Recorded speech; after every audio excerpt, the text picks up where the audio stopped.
let's first start off. I want you to just each introduce yourself in terms of your company and maybe a quick fun fact about them, just for some size and scope, and then how you're currently using automation or your goals for automation. So we'll start off actually with Kemal, and just tell us something about Raymond James and how automation currently fits in your operations. Sure. So Raymond James is, of course, financial institution, not the stadium.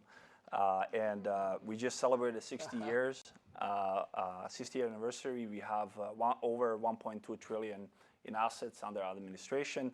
And we just had 140 quarters of profitability, consecutive profitability. And I'm actually the nerd in the company, head of innovation, responsible for building and assessing emerging technologies and trends, and seeing how they can be leveraged to help organizations' products and improve organization products, services, or process. And Paul, tell us a bit about Home Depot's reach, and also, do you know how much they're investing currently in automation? Yeah, so my name is Paul Antony. I've get the privilege of working at Home Depot. A little bit about Home Depot. We did over 157 billion.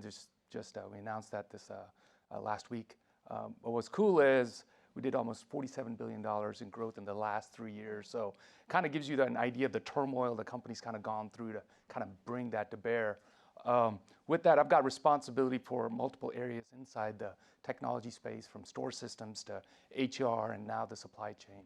So automation is pervasive inside the company because what we're trying to do is trying to figure out ways of making it easier for a customer and removing friction. That's it.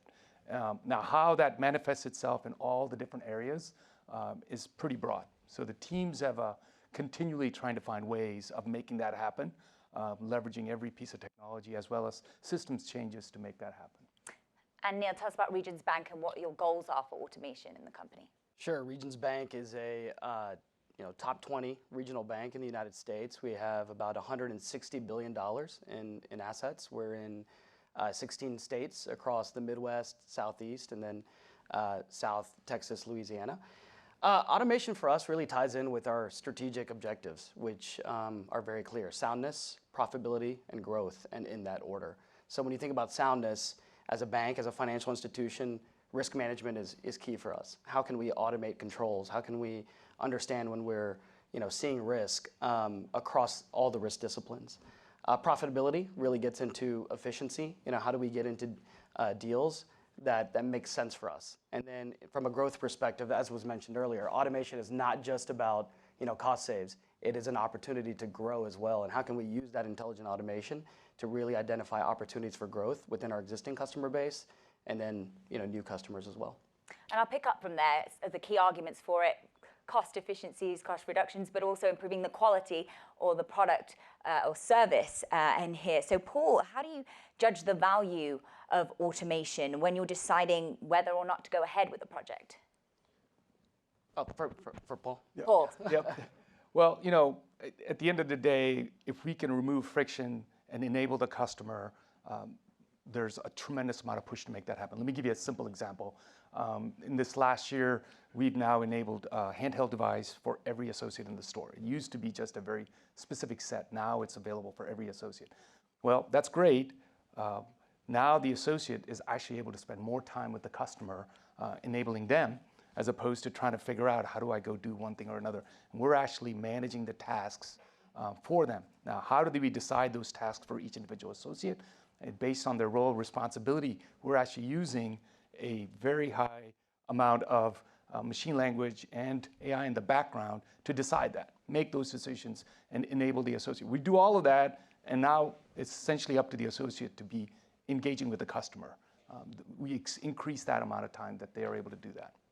And Kemal, in terms of the process of getting sign-off for automation projects, can you talk us through that and how it may have differed from previously? Yeah, so I think we have this crawl, walk, run analogy that we put in place. So initially it was pretty strict compared to what previously was. And of course, to justify the program, and I know, Jerry, you just mentioned something about it's not just about people savings, but we did start with that and started very slow to build a framework to make sure that it works before we opened the floodgates.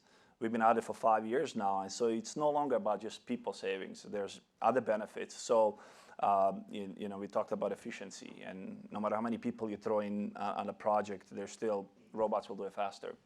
Data quality, SLAs, and so our process now it's much easier than it was before. We released or removed a lot of kind of red tape around what constitutes a good automation.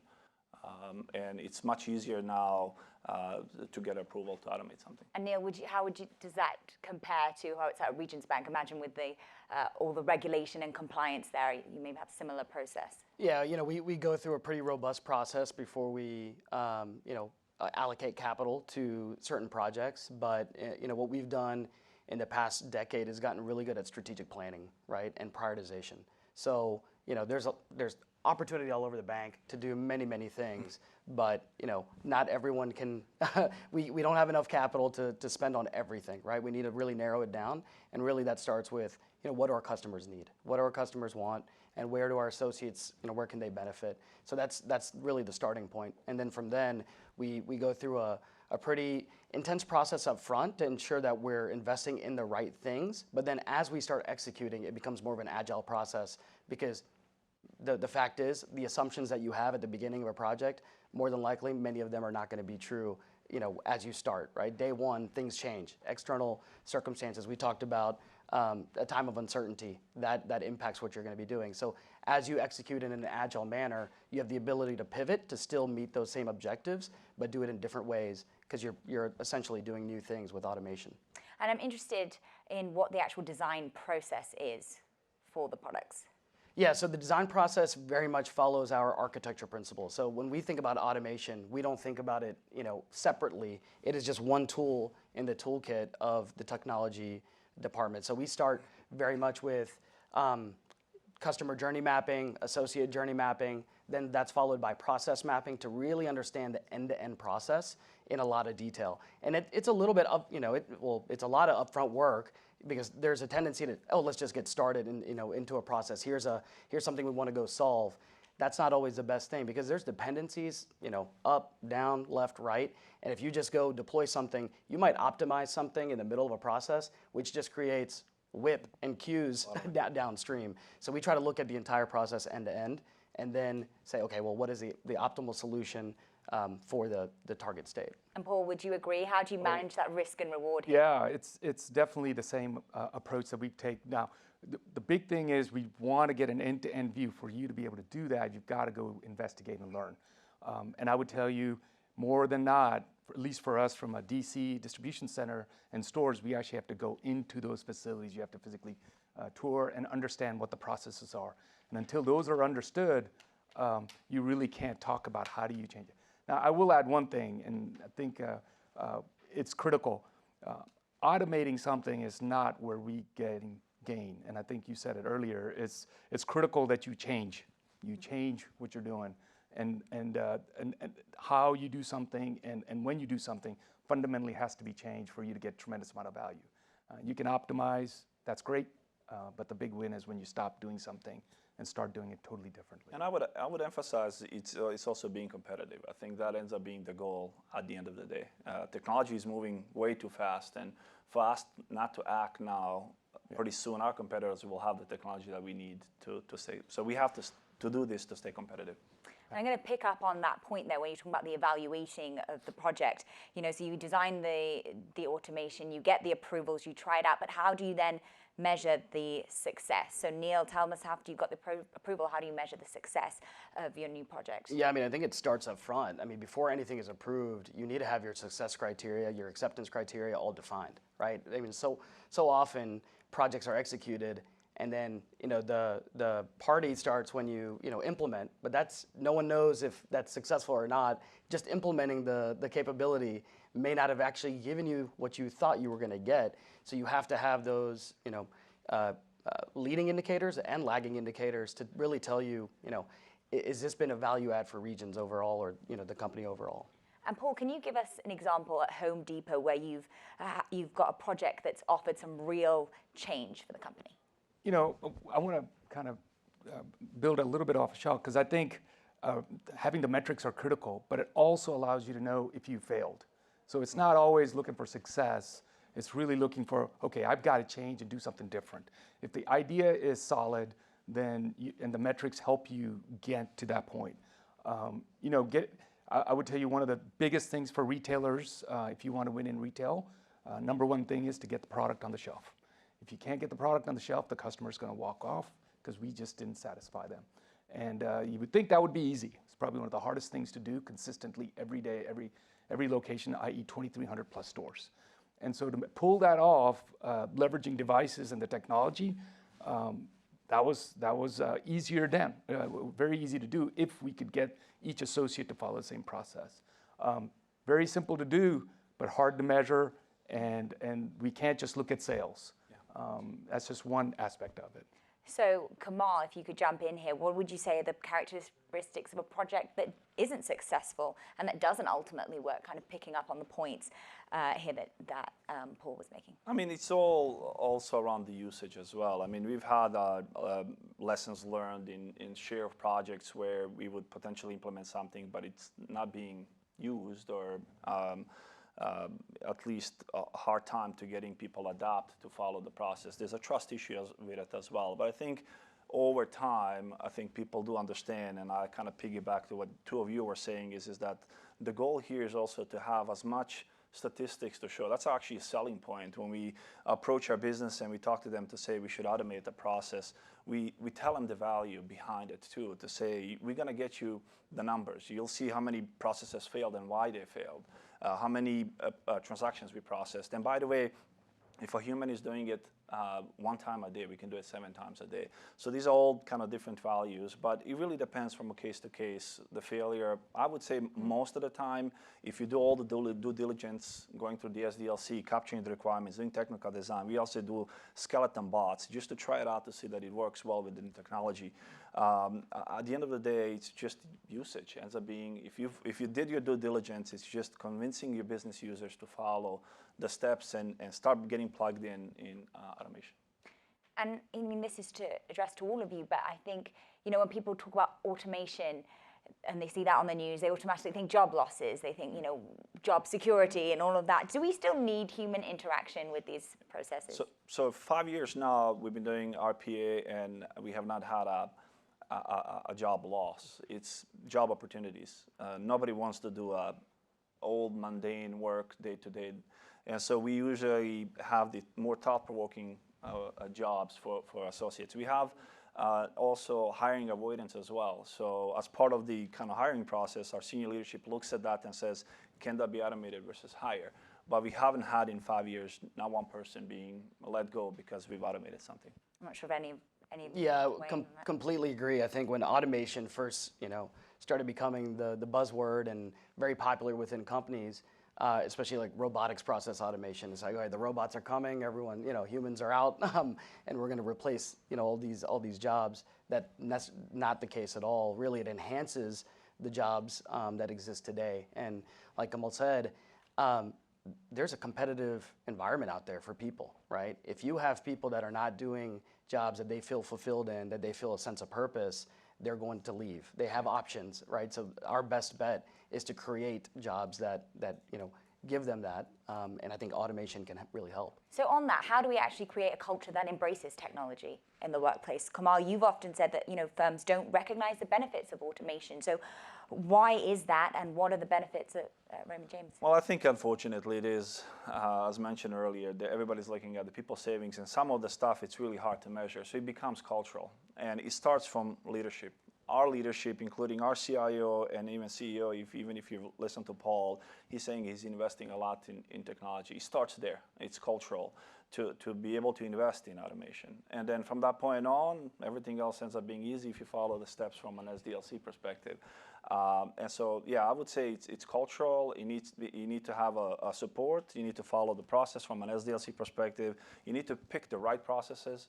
And you need to be a little bit careful. We've heard, and personally I've heard disaster stories of people building way too fast and not being able to have a proper governance. I think having a center of excellence and proper governance that dictates what you should automate, what you shouldn't automate, and if you're going to automate, and it's different from firm to firm, We, for example, one big rule that we've had is we do not access database with our robots because we don't want to bypass the front-facing business logic that exists in a lot of applications. So we'd rather screen scrape the data and enter the data to the applications than using APIs. That might not work or might work for others, but for us, simply didn't. So center of excellence in governance is very important as well to have a successful program. You know, the other thing I would add is that's from a top-down view, which I think is critical. You also have a bottoms-up view. We spend a lot of time with our associates creating environments where they can test and play and try things out. And so this is more of a, what we call like a developer dev games type setups that we have.